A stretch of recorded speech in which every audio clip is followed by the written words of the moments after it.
fermer une école en maternelle une classe de maternelle, ce qui va du coup amener à 3 classes au lieu de 4. Donc cette directrice n'aura plus une journée par semaine de décharge, c'est-à-dire que notre institut ne prendra pas sa classe pour qu'elle puisse avoir du temps pour faire de l'administratif et pour rencontrer les familles, ce qui est nécessaire effectivement dans certains cas. Monsieur, vous avez raison, hein, on est dans une période, dans une société compliquée, et donc les directeurs d'école ont besoin de rencontrer les parents.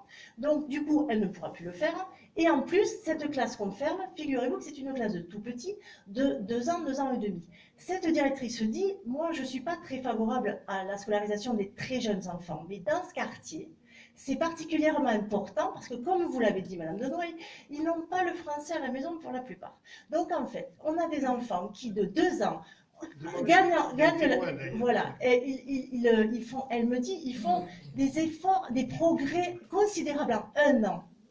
Et cette classe, hein, où des enfants de 2 ans font des progrès considérables, va fermer. Et quand on était devant l'académie pour que cette classe soit sauvée, Monsieur le député, on a cherché votre permanence, on ne l'a pas trouvé, vous n'en avez pas visiblement, et vous n'étiez pas là. Donc quand je dis que vous avez des manquements, oui, vous avez des manquements, oui, alors vous pouvez tous être des supporters de Monsieur Groupe, très bien.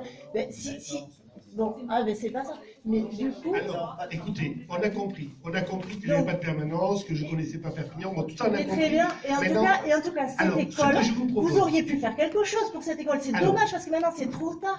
C'est affreux. Alors, c'est affreux. Alors, ce qu'on va faire, attendez, non, mais, attendez.